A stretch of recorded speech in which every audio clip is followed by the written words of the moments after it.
बोझल नगर नाम के एक गांव में औरतें सुषमा से बातें करती हुई, क्यों रे सुषमा, दोनों बेटों में इतना भेदभाव? मैंने कब भेदभाव किया भला? ये भेदभाव नहीं है तो और क्या है? बड़ी बहू के लिए बड़ा और पक्का कमरा और छोटी बहू के लिए मिट्टी का कच्चा कमरा। ऐसी कोई बात नहीं है जैसा तुम सब सोच रही हो। अरे फर्क क्यों नहीं होगा बहन, गंवार और मॉडर्न बहू में फर्क तो होता ही है ना। तुम लोग बात को कहां से कहां ले जा रही हो। अमर ने अपने पसंद से बहू चुनी है, फिर तो दहेज भी मोटा ही लाएगी। हमें दहेज नहीं, सिर्फ बहुएं चाहिए। फिर कुछ दिनों के बाद सुषमा के दोनों बेटे अमर और समर की शादियां हो जाती है। जहां अमर की शादी शहर की रईस लड़की ईशा से होती है, तो वही समर गांव की ही एक गरीब घर की लड़की इमली से शादी करता है और दोनों बहुएं घर आ जाती है। फिर शादी के अगले दिन, oh, I have to take shower, शायद तभी थोड़ी थकान उतरेगी, ईशा इमली से पूछती हुई। ए गंवार, ये बाथरूम कहाँ है? मुझे शावर लेना है। का जीजी? सुअर? उफ ओ, ब्लडी गंवार, मुझे नहाना है। हाँ तो नहाने के खातिर पानी की जरूरत होवत है जीजी, सुअर की नहीं। ईशा इरिटेट होते हुए, ओह गॉड, मैं इस गंवार का क्या करूं? I just can't tolerate her. क्या? ओह, अच्छा, नाहे के खातिर तौलिया चाहिए, हम अवाही लावत है। ओह डैम, मुझे कुछ नहीं चाहिए, तुम बस ये बता दो कि बाथरूम कहाँ है। आइए, हम भी आपके साथ चलते हैं। ठीक है, चलो। फिर इमली ईशा को लेकर नदी के पास चली जाती है, जहाँ सभी औरतें एक साथ पानी में नहा रही होती है, और फिर इमली भी उन औरतों के साथ नहाने लगती है। का हुआ जीजी? आओ निहालो। छी, हाउ चीप, तुम लोगों को शर्म नहीं आती ऐसे खुले में नहाते हुए? छी। ऐसा कहकर गुस्से में दनदनाती हुई ईशा वहाँ से घर वापस आ जाती है और इमली भी ईशा के पीछे पीछे दौड़ी चली आती है। अरे जीजी, बात तो सुनो। इमली और ईशा दोनों घर आ जाती है। क्या बात है ईशा? बात ये है कि अगर मुझे पता होता कि तुम और तुम्हारे घर वाले इतने बड़े बेगर्स हैं, तो मैं मर भी जाती तो भी तुमसे शादी नहीं करती। अरे जीजी, बस इतनी सी बात। ई देखो, हमारे पास ई रहा बड़ा बैग। एक बड़ी बैग के लिए इतना गुस्सा हो गई आप?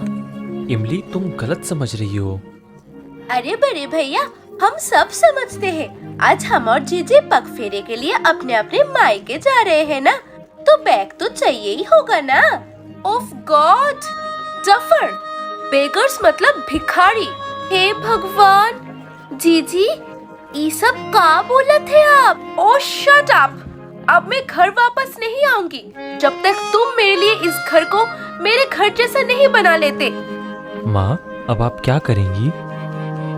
बहू, बात तो सुनो। पर ईशा किसी की नहीं सुनती और गुस्से में अपने मायके चली जाती है। माँ, अब आप क्या करेंगी? मेरे पास जितने भी थोड़े बहुत पैसे थे, वो सब तुम दोनों की शादी में लग गए, और बाकी पैसे बड़ी बहू का कमरा बनाने में चले गए। भाई, अब हम इतने पैसे कहाँ से लाएंगे? किसी तरह बाथरूम बनवा भी लें तो पूरा घर बनवाना तो। हमारे पास एक तरकीब है जिससे पैसे भी बच जाएंगे और जीजी भी वापस आ जाएगी। कैसी तरकीब इमली? कान इधर लाइए। इमली सबको तरकीब बताती है, और 1 महीने बाद जब ईशा वापस लौटती है तो उसकी आंखें फटी रह जाती है, क्योंकि पूरे घर में टाइल्स लगी थी और घर पक्का हो चुका था। अमर, ये सच में हमारा ही घर है ना? हाँ ईशा, मैंने तुम्हारे लिए घर बनवा लिया है। अब तो तुम खुश हो ना बहू? जी माँ जी, मैं बहुत खुश हूँ। इमली अब भी सब औरतों के साथ नदी में ही नहाती थी और वही ईशा अपने बड़े से बाथरूम के बाथटब में नहाती थी। सब कुछ ठीक चल रहा था। फिर एक दिन रात के समय, मेरी तबीयत कुछ सही नहीं लग रही बहू। क्या बात है माँ जी? क्या हुआ माँ जी? कोई बात नहीं माँ जी, चलिए आज मैं आपके साथ आपके कमरे में सो जाती हूँ। फिर ईशा सुषमा के साथ सोने के लिए चली जाती है। तुमने सही कहा था इमली, अब ईशा को हम सबसे लगाव होने लगा है। ई लगव माँ बहुत ताकत होवत है भैया। ई लगव मन के सारे घाव भर देवत है। तभी सबको ईशा की एक जोर की चीख सुनाई देती है। क्या बात है जीजी? अमर, समर, इमली, देखो ये तकिए पर इतने सारे बाल। हाँ बहू, मुझे कैंसर की बीमारी है। तो माँ जी, आपका इलाज? हमारे पास इतने पैसे कहाँ हैं ईशा? धीरे धीरे करके पैसे जोड़ रहे हैं। इसलिए इमली सबके घरों में काम करती है और मैं सुबह से शाम तक होटलों में काम करता हूँ। सब बातें कर ही रहे थे कि तभी अचानक बिजली के खंभों में शॉर्ट सर्किट होने के कारण सबके घरों में आग लग गई। सुषमा के घर में भी आग लग गई थी और आग लगने की वजह से सारे कमरे और घर में लगे नकली टाइल्स के स्टिकर्स भी जल चुके थे। पर तभी अमर समर ने पानी डालकर किसी तरह आग पर काबू पाया। इसका मतलब ये सब नकली है? हाँ, हमारे पास इतने पैसे नहीं थे कि हम पूरा घर बनवा पाते, इसलिए हमने सिर्फ तुम्हारा बाथरूम बनवाया था। क्या बात है ईशा, जो कि हाथ के छूने पर भी फटे नहीं और बिल्कुल असली जैसा लगे। हमका माफ करी दो जीजी, ये हमार तरकीब थी ताकि हम कुछ पैसे जोड़कर माँ जी का इलाज करवा सके।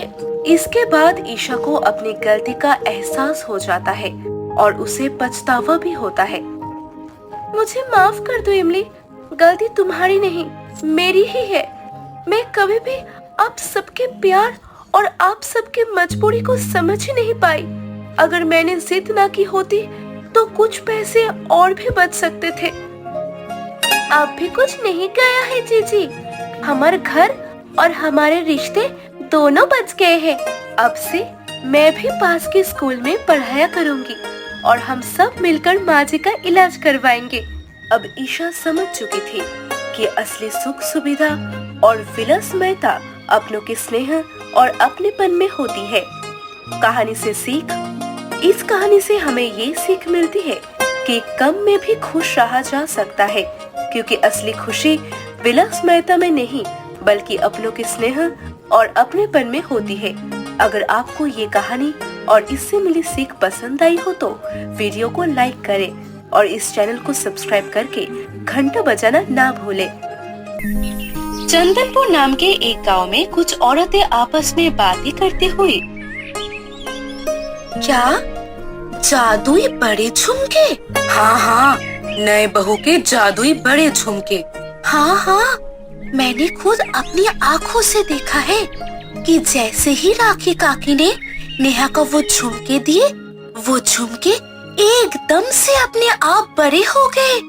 क्या एकदम से अपने आप बड़े हो गए? हाँ हाँ, वो देखो, वो जा रही है नेहा। इतने बड़े झुमके तो मैंने आज तक नहीं देखे।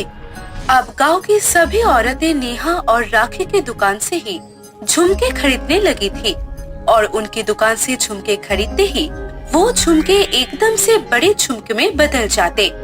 अरे देखो, ये बड़े बड़े झुमके हम पर कितने अच्छे लग रहे हैं। हाँ हाँ, तुमने बिल्कुल सही कहा। बड़े और भारी होने के साथ साथ इनके डिजाइन भी सब कुछ कितने अलग है ना। इन्हें पैक कर दो नेहा।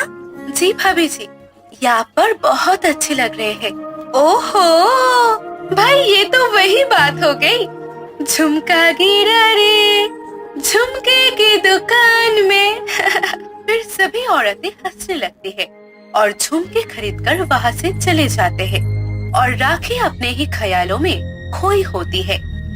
अब तो आप खुश है ना माँ जी? सबको आपके डिजाइन्स बहुत पसंद आ रहे हैं।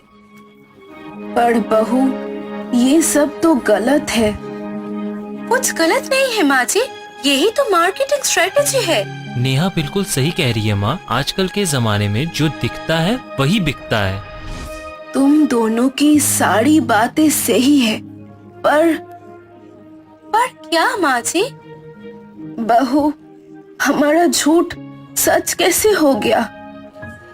राखी कुछ समय पहले की बातें सोचने लगती है।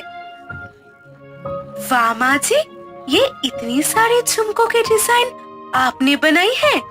हाँ नेहा, माँ को झुमकियों के डिजाइन बनाना बहुत अच्छा लगता है। माँ डिजाइन बनाती हैं और मैं झुमकियाँ। पर अब हमसे झुमके कोई नहीं खरीदता, सब शहर जाती है। जिस समय मोहित के बाबूजी थे तब की बात और थी। मोहित? माँ जी, मेरे पास एक युक्ति है। कैसी युक्ति नेहा? माँ जी, आपने कल मुझे वो बड़े झुमके दिए थे ना? हाँ, तो क्या बहू? आप मुझे अपने छोटे झुमके दे दीजिए। क्यों? अरे माँ जी, आप कल मुझे ये छोटे झुमके देना और थोड़ी ही देर में मोहित उन छोटे झुमके के जगह ये बड़े झुमके रख देंगे, जिससे गांव की औरतों को लगेगा कि ये जादुई झुमके हैं और वो सभी हमसे झुमके खरीदने लगेगी। नहीं नहीं बहू, ये गलत होगा। ये एक तरह का धोखा होगा गांव की सभी औरतों के साथ। माँ, इसमें कुछ भी गलत नहीं है। नेहा ने बहुत ही अच्छा आइडिया दिया है और इसी बहाने लोग तुम्हारे डिजाइन्स भी देख लेंगे। पर झूठ की उम्र ज्यादा लंबी नहीं होती, जल्दी ही हमारा झूठ पकड़ा जाएगा। जब पकड़े जाएंगे तब की तब देखी जाएगी। नेहा ने राखी को हिलाते हुए पूछा, माँ जी, आप किन ख्यालों में खो गई? मैं सोच रही हूँ कि आखिर तुम्हारा झूठ सच कैसे हो गया और सभी औरतों के झुमके अपने आप बड़े कैसे होने लगे। माँ, वो सब हमें नहीं पता, पर जो भी हुआ अच्छा ही हुआ। राखी ये नहीं जानती थी कि जो बड़े झुमके उसकी सास ने उसे दिए थे वो कोई साधारण झुमके नहीं बल्कि जादुई झुमके थे, जिनके बस दुकान में होने भर से ही सारे झुमके अपने आप बड़े हो रहे थे कि तभी उनके पड़ोसन नैना ने उनकी सारी बातें सुन ली थी। अच्छा, तो ये बात है। हो ना हो, जरूर उन बड़े झुमकों में ही कोई बात है। फिर नैना उन बड़े झुमकों को चुरा लेती है और अगले दिन राखी और नेहा की दुकानों पर औरतों की भीड़ लग जाती है। क्या बात है, आप सब यहाँ? काकी, आप बहुत हो गया है, हमें बेवकूफ बनाना बंद करो। देखिए, क्या बात है, आप सब आराम से बताइए। हमें पता चल गया है कि आप लोगों ने हमें बेवकूफ बनाया है और इसीलिए अब इन जादुई झुमकों का असर खत्म हो गया है। मुझे तो कुछ भी समझ नहीं आ रहा है। काकी, आप भोले बनकर नाटक करने से कुछ नहीं होने वाला है, नेहा राखी के कानों में कहती हुई। ऐसा इसीलिए हुआ क्योंकि आज सुबह से वो बड़े झुमके नहीं मिल रहे हैं माँ जी। क्या बहू, तुमने बड़े झुमके खो दिए? मुझे नहीं पता माँ जी, वो झुमके कहाँ गए? तुम इतनी लापरवाह कैसे हो सकती हो बहू? बातों में समय बर्बाद करने से अच्छा है हमें वो झुमके ढूंढने चाहिए। आप देखो कैसे घुसर फुसर कर रहे हैं दोनों सास और बहू। हाँ, जरूर हमें बेवकूफ बनाने की कोई नई तरकीब सोच रही होगी, और क्या? हाँ हाँ बहन, सही कहा। नहीं नहीं, ऐसी कोई बात नहीं है। वो अब से हमने तय किया है कि हम झुमके बड़े होने पर ही आपको देंगे, और वो भी बिल्कुल आपके पसंदीदा डिजाइन के। हाँ हाँ, माँ जी बिल्कुल सही कह रही है। कुछ दिन और बीत गए और धीरे धीरे राखी की दुकान पर झुमकों की मांगे बढ़ने लगी। देखा मोहित, बहू, मैं तुम दोनों को यही बताना चाहती थी कि लोग सब कुछ चुरा सकते हैं, पर हमसे हमारी कला नहीं चुरा सकते। कहानी की सीख। इस कहानी से हमें ये सीख मिलती है कि हमारे गुण वो सच्चाई है जो किसी प्रमाण का मोहताज नहीं है, क्योंकि लोग सब कुछ चुरा सकते हैं, मगर ज्ञान, कला और कौशल वो महमूल्य चीज है जिसे कोई नहीं चुरा सकता। और अगर आपको ये कहानी और इससे मिली सीख पसंद आई हो तो वीडियो को लाइक करें और चैनल को सब्सक्राइब करके घंटा बजाना ना भूलें। बहुत समय पहले की बात है। राजस्थान के एक छोटे से गांव की, जहां विनीता अपने बेटे रमेश और अपने पति विजय के साथ रहती थी।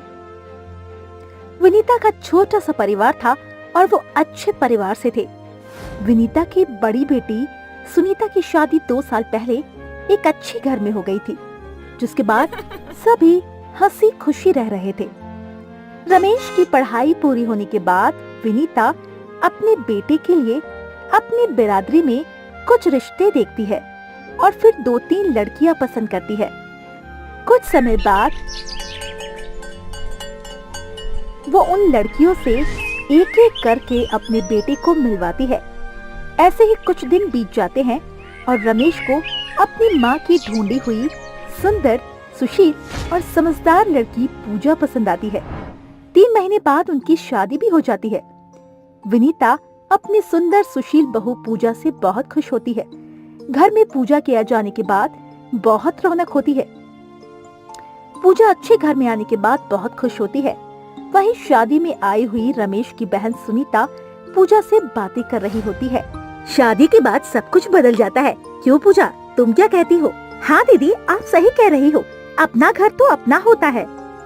पूजा की सास विनीता एक सख्त मिजाज की औरत होती है। इस बात से बेखबर पूजा अपनी नंद को जवाब हिसाब से दे रही होती है।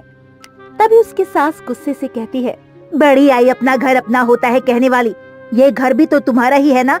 बातें कम बना, काम पर ज्यादा ध्यान दे, समझी?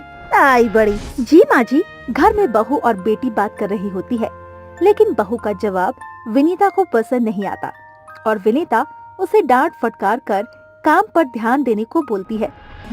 थोड़ी देर बाद सुनीता अपनी माँ से अपने ससुराल के दुखड़े सुना रही होती है।